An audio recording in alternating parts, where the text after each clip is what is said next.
Bonjour à tous, bienvenue dans ce webinaire dédié à la transmission des entreprises nautiques. On a le plaisir aujourd'hui d'avoir parmi nous deux experts en la matière.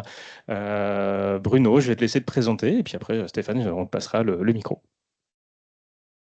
Alors Bruno Voisard, moi j'ai une entreprise qui s'appelle Nautilink et je fais de la transmission d'entreprise exclusivement dans le nautisme. Et en fait, c'est un passé dans ce métier, dans le nautisme, dans la construction, etc., qui m'a permis de lancer ça. Et donc, Stéphane Fouché, moi j'interviens sur les sujets de la reprise transmission au sein de la Chambre de commerce de Nantes-Saint-Nazaire.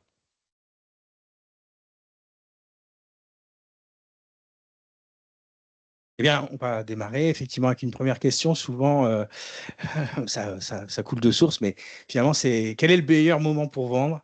C'est certainement une question que vous devez vous poser pour certains. Alors, pourquoi le sujet est assez simple, hein, c'est simplement le motif de la retraite. Ça, c'est un cas sur deux. Mais il n'y a pas que ça. Il y a des périodes qui peuvent être aussi propices à la vente. En particulier, si jamais vous êtes arrivé à un certain stade de votre activité et vous sentez que vous n'êtes pas la personne pour donner une suite à la société, ça peut être une très, très bonne période pour vendre l'entreprise.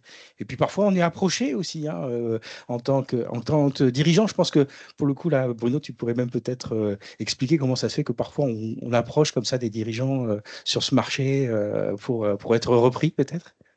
Oui, alors moi, si je prends mon expérience avant de faire de la transmission, j'ai créé et vendu 5 entreprises dans le nautisme et chaque fois, le timing a été différent, c'est-à-dire que c'était soit un choix stratégique, je constatais que peut-être il y aurait une modification j'allais dire, du paysage ou de la clientèle, ou alors, une des dernières fois, c'est un grand constructeur allemand qui est venu me voir sur un salon en disant on va monter une boîte de kata ou on en cherche une à vendre, et du coup c'était l'opportunité. Donc ça dépend des fois, et puis je vois aussi des cédants qui simplement ont des cycles, hein, c'est-à-dire se disent au bout de 10 ans, 12 ans, voilà ce que tu disais à l'instant, je suis arrivé au bout, je ne vais pas faire mieux.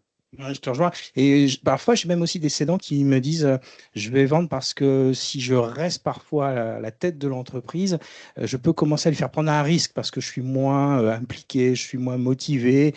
Et c'est peut-être le moment aussi de vendre. Je ne sais pas si tu as ce genre de situation que tu rencontres dans ton quotidien. Oui, oui, et incontestablement, et je rajouterais aussi la question conjoncturelle. En ce moment, on traverse une période difficile, hein, donc dans le nautisme et dans d'autres secteurs. Et, et donc, ceux qui ont connu cette crise, voire d'autres, se disent, ah, voilà, non, moi, je ne remets pas ça. Dès qu'il y a l'embellie, je vends. Et donc, j'ai actuellement ce genre de choses.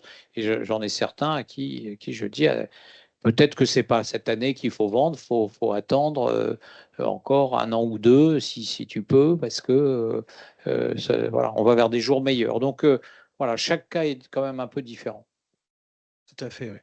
Et la question aussi qui peut se poser, c'est à quel moment de son cycle dans l'année faut-il positionner son entreprise en vente? Est-ce que c'est finalement juste après son dernier bilan? J'ai l'impression qu'il y a quand même des jeux aussi qui peuvent, enfin, qui sont importants, c'est d'avoir des chiffres les plus récents possibles, en fait, j'imagine, hein, pour un repreneur. Alors techniquement, les juristes préfèrent toujours quand la vente se fait au moment d'un bilan, parce que ça évite de faire un cut à mi-bilan, etc., qui est compliqué, le stock, etc. C'est quand même toujours plus facile. Mais c'est long, hein, une vente. Donc, à la limite, il ne faut pas forcément trop en tenir compte. Voilà. C'est mieux si ça tombe pile, mais c'est pas ça qui compte le plus. Oui, finalement, quelque part, le meilleur moment, c'est quand on est prêt, finalement. C'est là qu'il faut qu'on est prêt, qu'on a préparé son activité, qu'on est prêt aussi psychologiquement. Je vois, moi, personnellement, qu'il y a aussi parfois des repreneurs qui sont face à des dirigeants qui ne sont pas totalement prêts et ça a des effets, à un moment donné, ça ne se transforme pas toujours, quoi. C'est évident, quoi. Oui, oui, alors c'est sûr qu'il faut être prêt parce qu'à un moment, on voit chez les cédants un peu la peur du vide, hein. C'est-à-dire, est-ce que je suis réellement prêt? D'abord parce que quelquefois, dans nos entreprises, on est une des boîtes importantes du paysage, de la ville, du port, etc. Donc, un peu une sommité locale quelquefois, et puis se dire que voilà, bientôt plus de carte de visite, plus d'employés, plus la voiture, plus machin, et ça fait un vide. C'est sûr qu'il faut y réfléchir. En tout cas, quand on lance l'opération, il faut être certain d'aller au bout parce que c'est très pénible pour tout le monde et pour soi aussi de reculer. Tout à fait. Alors ensuite, la question suivante, combien de temps prend une session? Alors ça, et quelles sont les étapes? Alors je vais plutôt, si tu me permets, Bruno, répondre un petit peu aux étapes et puis je te laisserai, par rapport à ton expérience, dire à peu près parler du temps que ça prend. Pour moi, il y a 3 ou 4 temps principaux, hein. Il y a, on l'a dit, un petit peu en sous-jacent de nos premiers propos, c'est de se dire, il y a un temps de préparation, où il faut se projeter, il faut se dire, voilà, est-ce que je suis prêt? Est-ce que c'est le bon moment? Et est-ce que mon entreprise en l'état est vendable? Et si, il y a des choses à faire, eh bien, c'est le moment de s'y consacrer. Ça peut être des problématiques de gestion de l'immobilier, ça peut être des problématiques de gestion de comment je gère ma trésorerie, ça peut être évidemment aussi parfois des nécessités de repositionner l'entreprise sur des marchés porteurs pour la rendre plus attractive. Donc, il y a toute une phase de préparation, hein, qui est plus ou moins longue, évidemment. Et puis, il va y avoir une deuxième étape, ça va être c'est vraiment le plan de mise en vente, hein, la préparation de la mise en vente, avec le choix de à qui on va le vendre, le choix des canaux aussi que l'on va choisir pour faire connaître sa session. Et ensuite, il va y avoir une étape où, évidemment, accompagner, il y a les rencontres avec les repreneurs, ça tu pourras peut-être y revenir peut-être un petit peu plus dans le détail aussi, jusqu'à une phase qui est un peu clé, qui est la phase de l'aide d'intention ou compromis, hein, selon le marché sur lequel on se situe. En clair, c'est la phase où on va choisir et on va se dire l'un et l'autre, entre un repreneur et un cédant, potentiellement on peut aller au bout. Donc on travaille ensemble sur le projet. Avec à ce moment-là une phase on va rentrer vraiment dans les détails, dans les chiffres, dans l'étude du dossier pour que ça aille au closing, hein. C'est un petit peu ça les grandes étapes, hein. C'est bien ça, Bruno, je me trompe Oui, pas? oui, c'est ça. Et alors, moi, je reviendrai bien en avant. Je dirais combien de temps prend une session. Elle commence à la création ou à la reprise de l'entreprise. C'est-à-dire de se dire, bon, un jour, mon entreprise va être cédée, soit parce que je dois la céder, un accident, que sais-je, ou mes enfants, ou voilà, ou alors dans la sérénité, parce que je vais réaliser le fruit de ce que j'ai fait. Très bien, mais de toute façon, elle sera en vente. Donc, le plus tôt on a ça en tête, et très souvent, les, les dirigeants d'entreprise ne l'ont pas du tout en tête. Et je dis ça parce que ça veut dire que quand on commence à avoir l'idée de céder, ça vaut le coup d'en parler à des spécialistes. Alors, ça peut être à la chambre de commerce, ça peut être son banquier, ça peut être son expert comptable, évidemment, ou son notaire, de dire, voilà, j'envisage de vendre.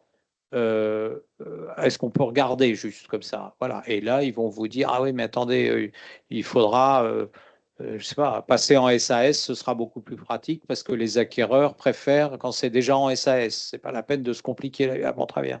Et puis, il y aura aussi le côté perso, si c'est avec le notaire, etc. Donc, plutôt on a ouvert ces réflexions, ce qui n'engage à rien, hein. Moi, ça m'arrive de discuter avec certains, ils vont vendre dans 5 ans. Et alors, voilà, on passe du temps, c'est pas dramatique. Voilà. Et je pense que c'est important. Donc après, une fois qu'on a pris la décision, il faut effectivement voir que ce soit entre guillemets propre. Pour moi, vendre une entreprise, en tout cas dans nos domaines du nautisme, souvent sur un port, ou voilà, c'est comme vendre un bateau d'occasion. Il faut que ce soit propre et bien amarré. Et si c'est pas propre, c'est-à-dire il y a des zones un peu grises, il y a un stock qu'on n'a pas déprécié, il sera vu de toute façon. Et où on a une filiale quelque part, c'est pas la même date de clôture ou des choses comme ça. Tout ça, ça va ressortir au moment de ce qu'on appelle les due diligence, c'est-à-dire le moment où, ce que disait Stéphane, on a une lettre d'intention et après on rentre dans le dur des détails de chaque contrat de travail, s'il y a eu un prud'homme, quel est le risque, etc. etc. Et donc, ces étapes, il ne faut pas se dire qu'on va passer au travers. Moi, je vois souvent des gens qui arrivent et me disent, voilà, fiscalement, il faut absolument que j'ai vendu ma boîte avant telle date parce que je prends ma retraite et il faut que j'ai vendu avant telle date pour bénéficier de tel. Je dis, ben non, ça, il fallait voir ça il y a 3 ans, quoi. Donc voilà, donc c'est ne pas griller les étapes. Oui, puis parfois, quand on est cédant, on n'est pas tout à fait maître de l'horloge. Pour le coup, ça dépend à quel moment vous allez être en contact avec votre repreneur. Et c'est un petit peu aussi le repreneur qui va être un peu la clé pour la période à laquelle les choses vont se passer. Donc, ça peut prendre effectivement du temps. Et puis, on voit aussi beaucoup d'allers-retours, hein. J'ai beaucoup de retours terrain où on fait plusieurs allers-retours sur la LOI, sur le closing, on peut le décaler. Enfin, il y a un certain nombre de choses qui font que le temps il est assez élastique. Ça peut être très rapide, évidemment, mais généralement, on a quand même un nombre de mois conséquent entre le moment de la décision de la mise en vente et le moment où ça se produit, hein. Moi, je dirais moyenne de 12-18 mois aujourd'hui. Je pense que je te rejoins. C'est à peu près le standard, oui, tout à fait. On nous pose la question maintenant sur la valeur de l'entreprise. Alors là, pour le coup, je te laisse la parole et je compléterai parce que, évidemment, par rapport au nautisme, tu as une expérience très particulière et très précise sur l'approche de la valeur dans ce secteur. Alors, pratiquement tous les acquéreurs et leurs conseils euh, vont sur cette idée que la valeur du fonds de commerce, c'est 7 fois l'EBITDA, 7 fois le résultat d'exploitation si l'entreprise est staffée, c'est-à-dire en gros, s'il y a changement de dirigeant, elle n'aura pas trop de turbulences, et 4 fois 4 à 5 fois l'EBITDA si l'entreprise n'est pas staffée, c'est-à-dire le ou la dirigeante sont prépondérants dans le chiffre d'affaires, dans la relation client, etc. Là, ça devient plus touchy, donc forcément, la boîte s'en ressent. C'est pour ça d'ailleurs que la valeur peut monter. Moi, les sociétés que j'ai vendues, j'allais dire le plus facilement, c'est parce que le ou la dirigeante commençait à en avoir peut-être un peu marre et était souvent partie, 4-5 mois faire du bateau quelque part.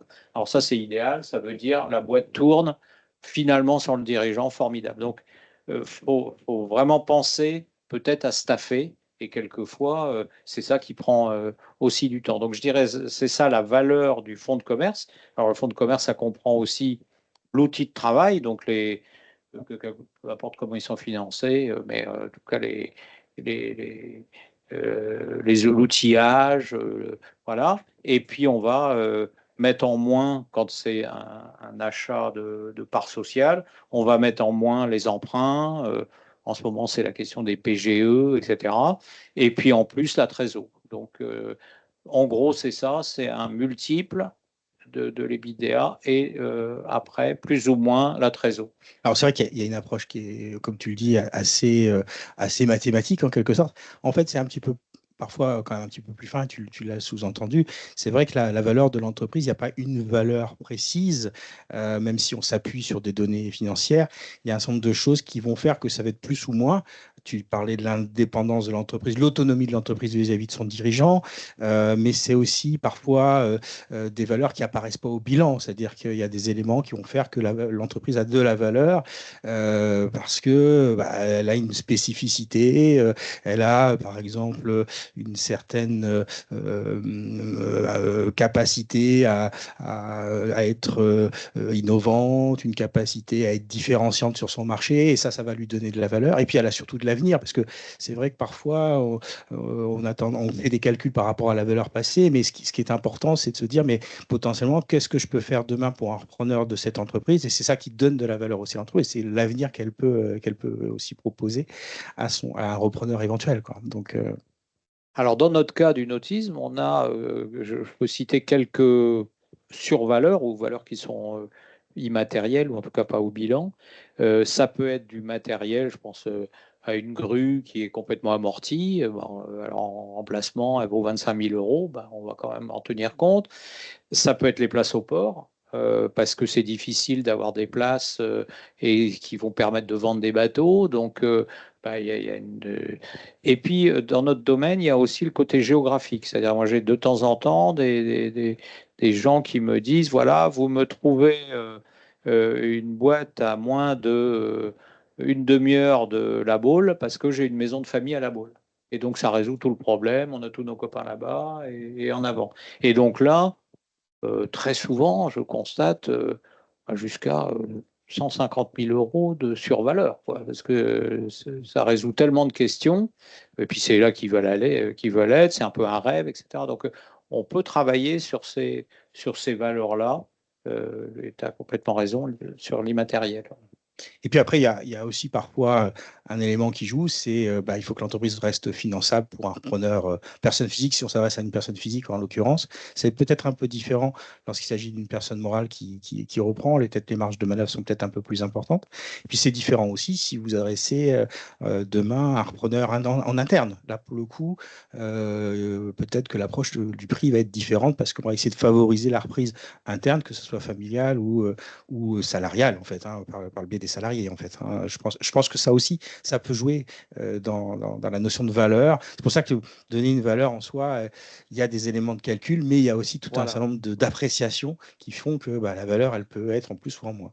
Alors ça, c'était la question. Que vaut mon entreprise? Après, c'est clair que selon qui, si on vend à un ou des salariés ou encore plus à ses enfants, on va regarder les choses complètement différemment. Moi, j'ai quand même peut-être un tiers des gens qui me disent en un du 1, je veux que tout reste en place, l'équipe, etc. Et le sujet financier est presque est pas secondaire, mais pas loin. Si ça peut me faire un bout de ma retraite, tant mieux, mais c'est pas trop un sujet. Donc là, la question était posée sur qu'est-ce que ça vaut. Après, voilà, ça peut être sur valeur, ça peut être aussi moins parce qu'on veut favoriser un employé qui reprend. C'est génial. Par contre, ce qui est vrai, c'est que le nautisme est un secteur porteur, c'est un secteur qui est apprécié et il y a en tout cas des repreneurs aujourd'hui sur le marché, si je comprends bien, hein, c'est ce que tu Ah oui, dis. oui, voilà. Ce Ce qui n'est matin, pas le cas de j'étais tous les avec marchés. un repreneur potentiel qui cherche. Donc, non, non, il y a constamment des gens, c'est un cycle, hein, tout comme nous, on a des gens qui partent en retraite ou qui, voilà, donc forcément, il y a des entreprises à céder et forcément, il y a des repreneurs. Alors, on nous pose la question maintenant de la différence entre la vente d'un fonds et la vente de parts. Donc là, juste repréciser les choses, hein, quand vous vendez le fonds, vous vendez ce qui constitue l'entreprise, hein. C'est une notion d'ailleurs juridique, hein, la notion de fonds de commerce. Donc ça veut dire évidemment le matériel, la partie clientèle, hein, les contrats de travail en l'occurrence. Alors que lorsque vous vendez les parts, vous vendez en fait l'intégralité de l'activité avec son actif et son passif. Ça, il y a une petite nuance donc d'un point de vue technique. En réalité, vendre un fonds ou vendre des parts, est-ce que c'est différent? Alors, c'est vrai que il peut y avoir des fois une approche purement fiscale qui permet de dire on va plutôt faire tel choix ou tel choix. Il y a aussi parfois des marchés où il y a des usages, on va plutôt vendre un fonds ou parfois vendre plutôt des parts. En tout cas, c'est assez ouvert. Est-ce que ça change vraiment En tout cas, c'est un choix que fait le dirigeant. En tout cas, c'est souvent le dirigeant qui choisit en fonction de ses considérations fiscales ou en fonction des conseils qu'il va avoir autour de lui. Je pense que c'est un petit peu ça. Ouais. Je pense qu'il faut, pour moi, il faut vraiment laisser ouvert. C'est-à-dire que, au final, financièrement, ça va revenir au même. Euh, alors, quand on vend en fonds de commerce, il n'y a pas ce qu'on appelle la garantie de passif.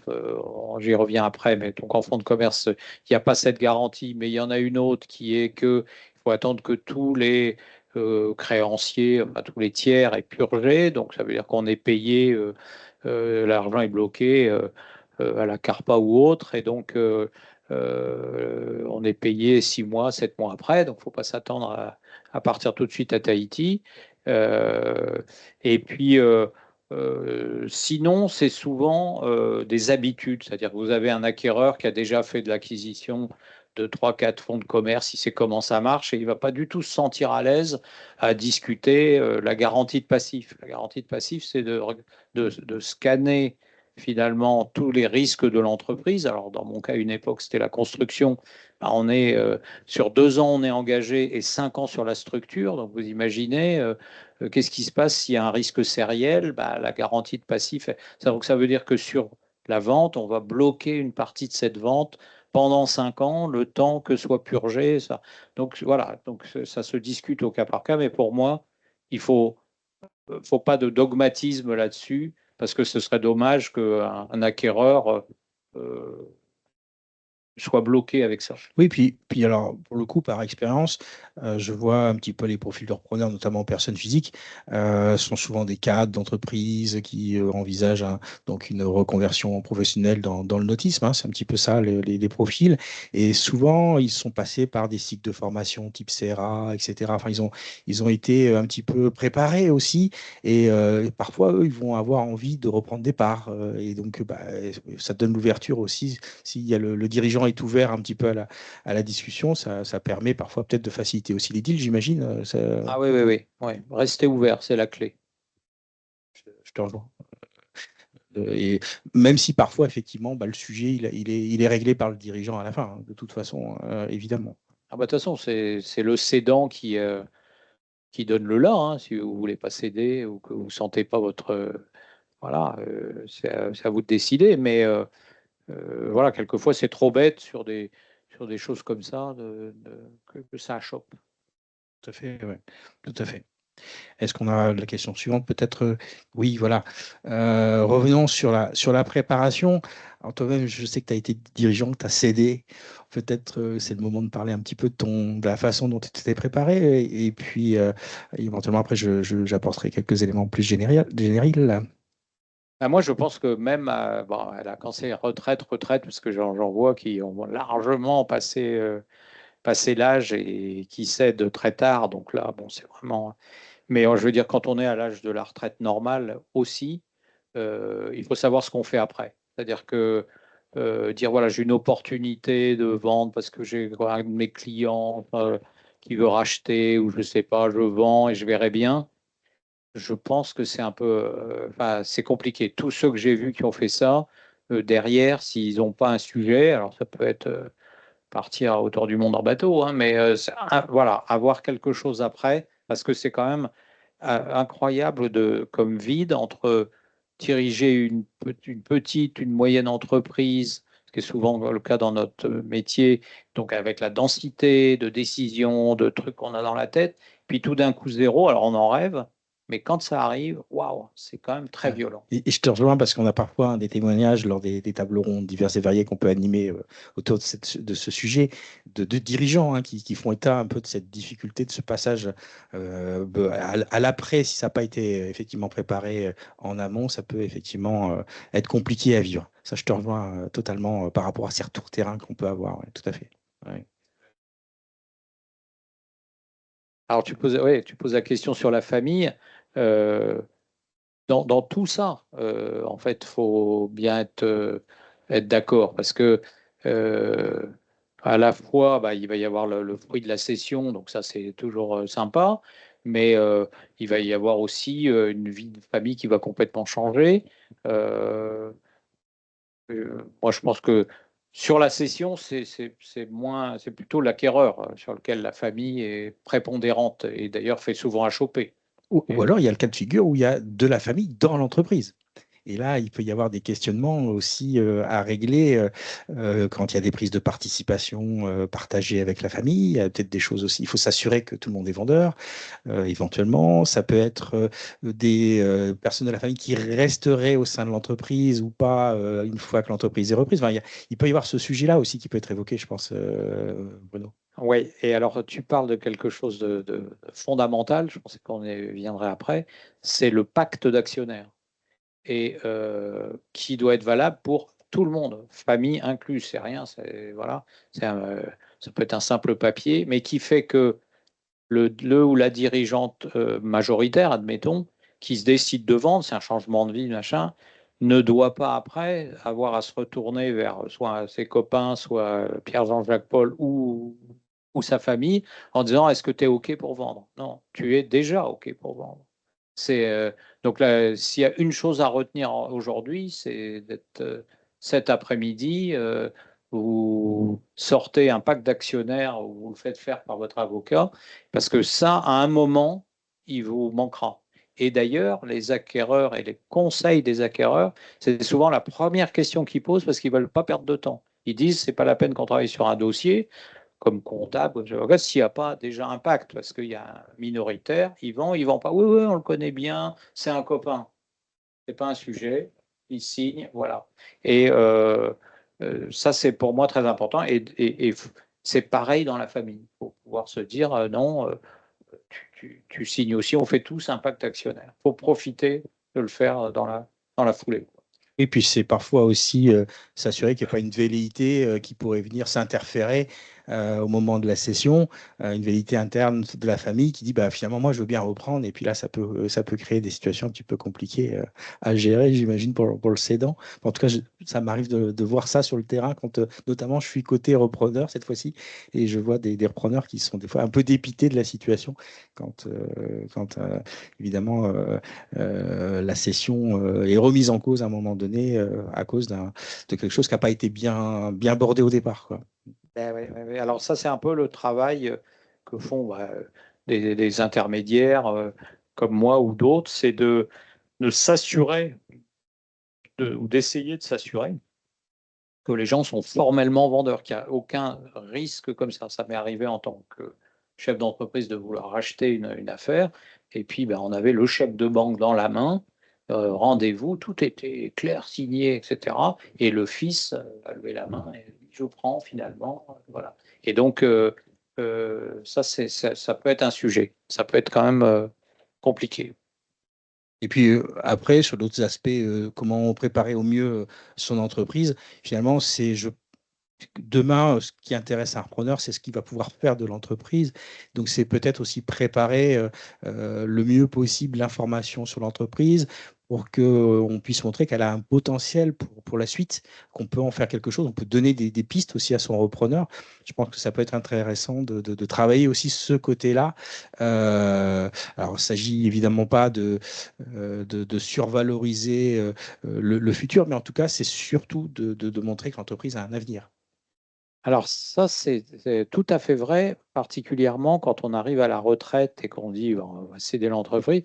Moi, je me pose la question, voilà, si tu avais 10 ans de moins et il n'était pas question de céder, qu'est-ce que tu aurais fait? Et là, il me dit, ah bah, je ne sais pas, je me serais lancé dans la propulsion électrique parce que j'ai plein de clients qui commencent à m'en parler, mais bon, bof, ou bien j'aurais fait ci ou ça. Et donc, noter, voilà, c'est intéressant d'avoir des pistes, alors qui ne vont pas être dans la photographie de ce dont j'ai parlé tout à l'heure avec le calcul, mais qui va dire, voilà, ah oui, tiens, vous faites que du bateau à moteur, on va pouvoir faire du voilier. Vous êtes équipementier dans tel domaine, vous allez pouvoir peut-être vous développer dans un autre. Ou vous êtes constructeur de bateaux, pourquoi pas vous lancer à l'export. Voilà, des choses. C'est ça, argumenter, donner des arguments sur l'avenir de l'entreprise, parce que ça peut être une clé aussi, et puis ça peut rendre plus attractif aussi son entreprise. Et cette partie-là, cette mise en valeur, savoir parler de son entreprise et de la mettre au mieux, au firmament pour le repreneur, c'est aussi une préparation pour un cédant, je pense. Il y a tellement de choses à dire. Du coup, me vient une digression. C'est exactement ce que tu dis, c'est vendre l'entreprise et pas soi. C'est-à-dire que j'ai quelquefois moi, des cas de gens qui vont voir l'entreprise, parce que moi je trouve que c'est intime d'aller pour la première fois rencontrer cédants acquéreurs. Donc souvent je ne suis pas là sur ce premier rendez-vous qui est un rendez-vous très humain. Et ça arrive que l'acquéreur potentiel m'appelle de sa voiture en disant mais je ne peux pas passer derrière un gars comme ça, il connaît tout, il sait tout, il a tout vu, c'est un cador, non je ne prends pas. Et parce qu'en fait, ils s'étaient vendus lui et pas sa boîte, quoi.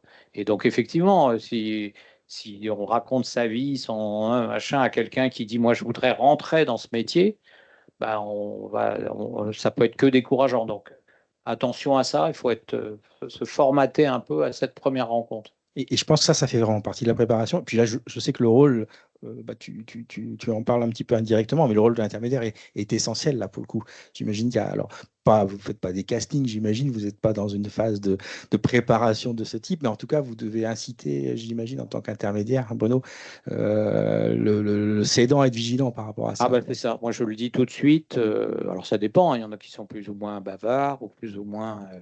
voilà, mais si...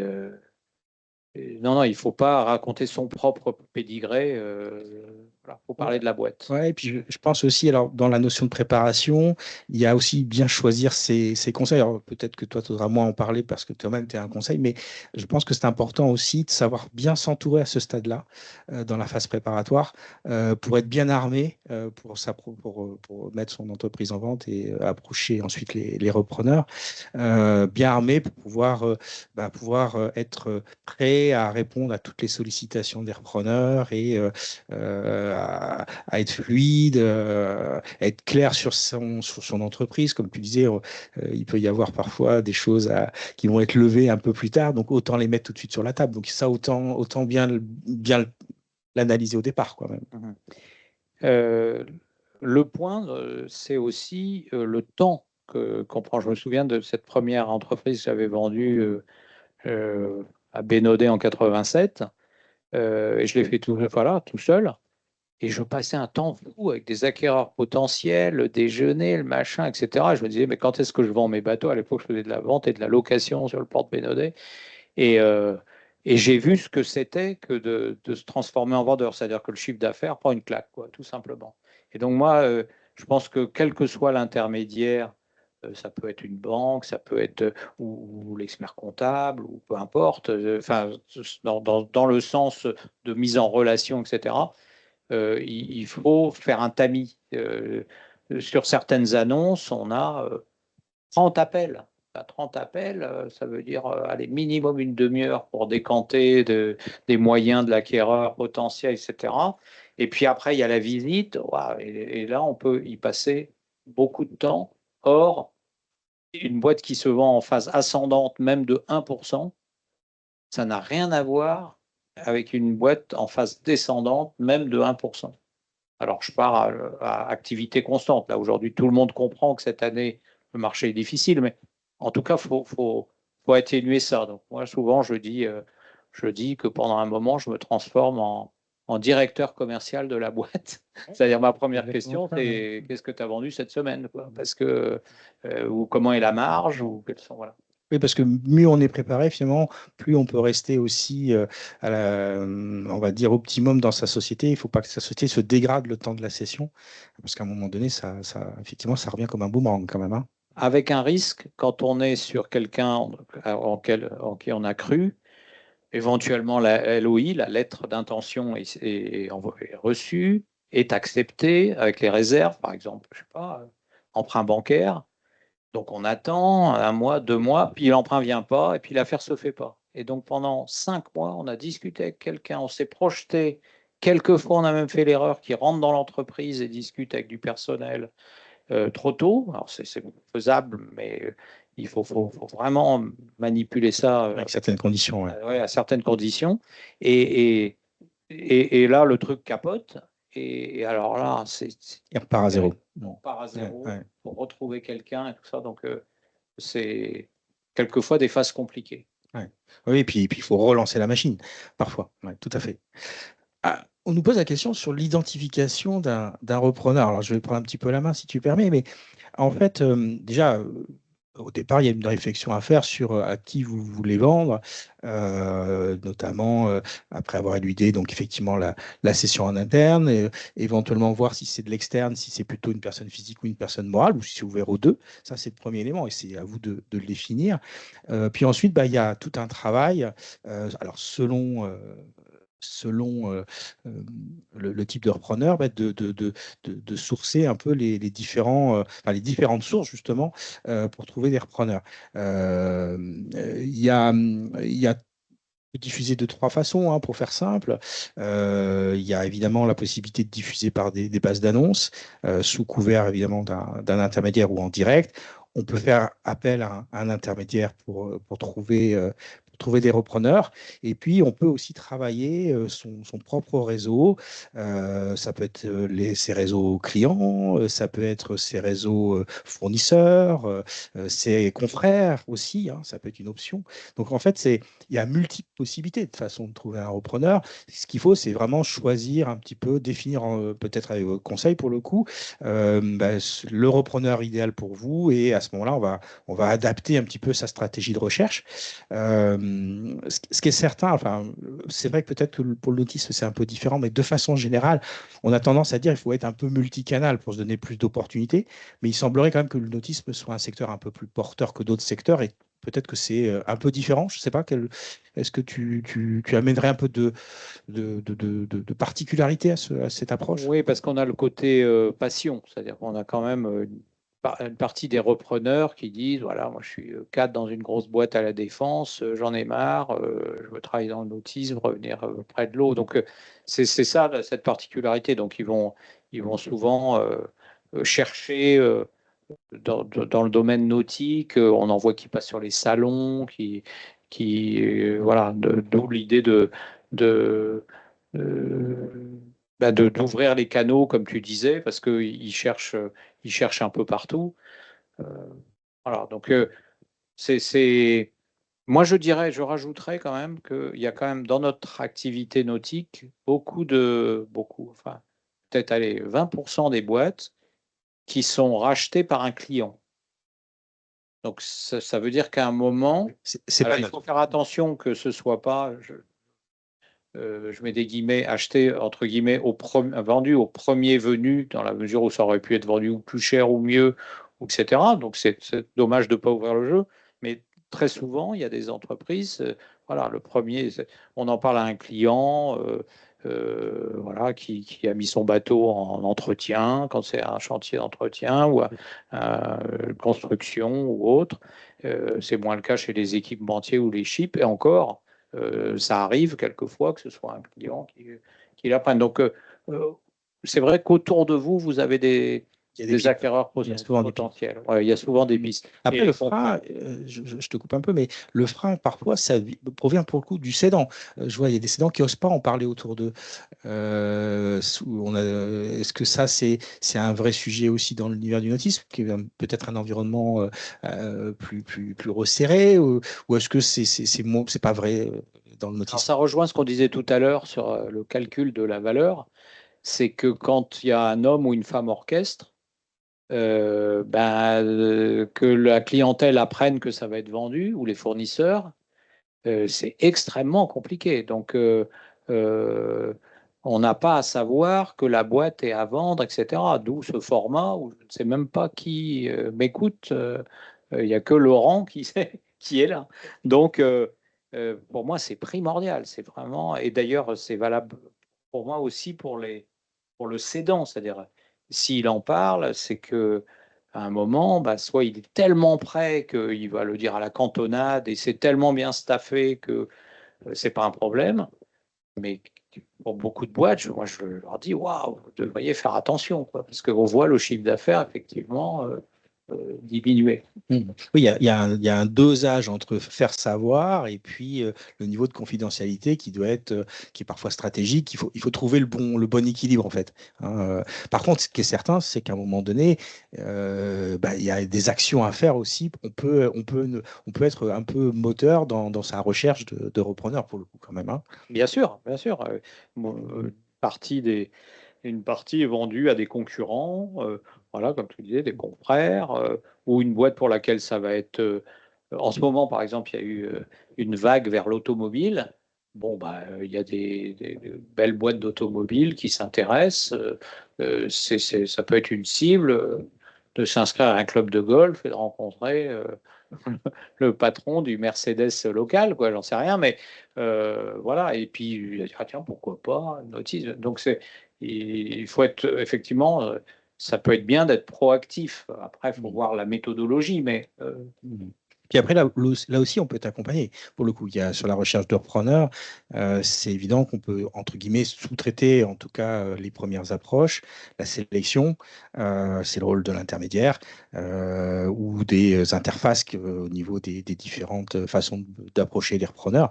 Mais d'avoir au moins, comme tu disais tout à l'heure, un premier tamis, et qu'ensuite on soit confronté simplement à un choix de repreneurs un petit peu plus qualifié et pertinent, quoi. Et ouvert. Alors, tiens, comment s'assurer justement du sérieux du repreneur? Parce qu'effectivement, on peut avoir des fois des repreneurs qui, tu le disais tout à l'heure, ça se fait pas. Alors nous, à la CCI, on a des dispositifs, hein, on fait notre travail, on est régulièrement évidemment approché par des repreneurs, et donc on a une certaine expérience sur la façon de valider le sérieux, la crédibilité, la cohérence du projet. On les prépare à ça. Et on les fait, d'ailleurs, on invite les intermédiaires dont tu fais partie à des soirées pour rencontrer des repreneurs.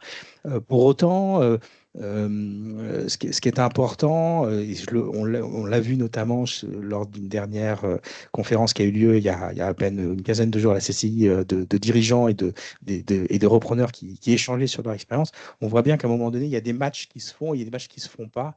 C'est-à-dire qu'il y a à un moment donné, il y a un petit peu de psychologie qui se joue, et c'est pas simplement que des critères techniques, hein. On voit bien qu'à un moment donné, ils s'entendent, quoi. Ils sont en phase, ils partagent le même projet, ils ont la même vision. Notamment, j'ai souvenir d'un cédant qui disait, bah oui, ce que me proposait, ce qu'évoquait le repreneur en face de moi, c'est ce que j'aurais voulu faire pour mon entreprise. Donc il y a aussi ce côté-là. Il y a des critères assez objectifs de préparation du repreneur, de crédibilité financière, évidemment, mais il n'y a pas que ça. On sent qu'il y a beaucoup d'affect et de psychologie aussi dans la rencontre entre des cédants et repreneurs. Je pense que toi, tu dois pratiquer ça un petit peu au quotidien aussi.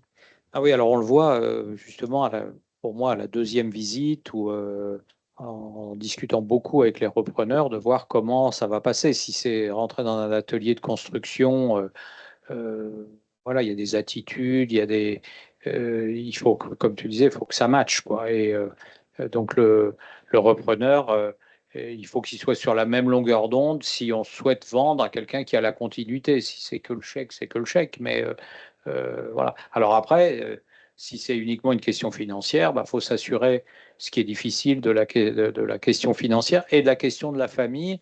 Et moi, je vois que c'est souvent des questions qui sont difficiles à poser en direct. Moi, ça me pose évidemment, ou à d'autres, ou à toi, ou directement, ou avec une rencontre avec le comptable. Le comptable, il va tout de suite demander au client, vous avez quoi? Vous avez une holding, vous avez ça, c'est quoi votre banque? Voilà, parce que ce boulot-là de pousser un peu loin, il est quand même important qu'on n'ait pas la surprise. Il y a quand même beaucoup de gens qui tentent. Moi, j'en ai eu un récemment, on discute, machin, il prépare une LOI, il me l'envoie en projet, blabla. Et puis en dernière minute dans la LOI, il y avait la moitié en crédit vendeur. C'est-à-dire, en gros, c'est bon, le courant est passé, je vous achète votre boîte, mais c'est vous mon banquier, quoi. Non, c'est juste pas possible. Et en fait, il y a quand même beaucoup de gens qui essayent d'acheter ou pas cher ou à crédit. Et ceux-là, il faut effectivement savoir les écarter, quoi. Donc, voilà. Alors oui, quels seraient les soutiens, donc, puis je vais essayer de procéder dans les meilleures conditions. Alors, c'est un petit peu nos rôles respectifs. Alors, si je devais m'exprimer au nom de la CCI, au niveau de la CCI, ce que vous pouvez, ou des CCI d'ailleurs, parce que je représente aujourd'hui l'ensemble des CCI Pays de la Loire, tout en étant à Nantes pour le coup. Donc, vous voyez au tableau qui s'affiche les noms et les contacts des différents responsables de transmission, conseillers de transmission au niveau des CCI Pays de la Loire. L'idée est très simple. On peut travailler en amont, c'est-à-dire on rencontre régulièrement, une partie de mon travail, c'est de rencontrer en amont beaucoup de dirigeants qui se posent simplement la question, et si, voilà, comment ça se passe, et si je décidais de vendre, comment on s'y prend, qui je dois rencontrer, etc. Donc souvent, c'est des échanges très, très ouverts qui permettent de balayer un petit peu une situation, même si effectivement la vente n'est pas immédiate, hein. On peut être sur et c'est même très bien d'ailleurs, c'est d'être dans des perspectives entre entre 2 à 4 ans généralement. On peut ensuite rentrer plus dans des sujets d'analyse de l'entreprise au travers de diagnostics, hein, et l'idée, c'est pouvoir approcher peut-être la valeur de l'entreprise, mais aussi voir peut-être identifier les éléments qui feraient que l'entreprise pourrait être moins facilement vendable. Il faut faire certaines choses, ou il faut mettre certaines choses en place. On peut ensuite ouvrir la possibilité de rencontrer des experts quand il y a besoin, évidemment. Et puis, on a un rôle où on contribue à la mise en relation avec des repreneurs, sachant qu'on ne se substitue pas du tout aux conseils que vous pouvez avoir, que ce soit les conseils techniques qui vous entourent, hein, experts comptables, avocats, mais aussi, évidemment, les intermédiaires. En fait, on travaille avec l'écosystème de la transmission, et on peut être une porte d'entrée, en tout cas, pour accéder un petit peu à la compréhension de ce marché, pour vous initier à ce marché, et puis pour vous donner des accès peut-être à des repreneurs. Voilà un petit peu le rôle de la Chambre de commerce, pour le coup. Qui fait très très bien tout ça, parce qu'on a j'avoue que quand on a une entreprise qui a déjà été scannée ou qui est déjà passée entre tes mains, enfin c'est déjà toute une phase du travail qui est faite. Moi, mon boulot, c'est plutôt de trouver l'acquéreur et de faire matcher des personnalités ou des personnes morales, comme tu disais tout à l'heure, mais pas forcément d'aller dans le détail de tous les bilans, etc. Donc, tout ça, c'est un univers qui fonctionne bien entre nous et c'est parfait. Ouais. Oui, Oui, alors bon, alors moi, je pense avoir le seul site spécialisé nautisme, donc Nautilink. Alors si vous allez dessus, vous verrez, c'est très vague pour cette question de confidentialité. c'est un jeu de mots. Voilà, c'est un jeu de mots. C'est très vague en matière d'annonce, c'est-à-dire je dis voilà, c'est Bretagne Sud, équipementier ou chantier voilà, voilà, je mets le minimum, mais il y a quand même un peu de trafic, hein, donc je vois bien. Alors je mets les annonces le vendredi, fin de journée, et je vois bien que le samedi, j'ai un pic, ce vendredi soir et samedi, un pic de gens qui regardent s'il y a une nouveauté, s'il y a quelque chose, et voilà, et puis on m'envoie un mail. Donc, en gros, il y a toujours une centaine de repreneurs, quoi, entre 120, 120 repreneurs potentiels en fichier.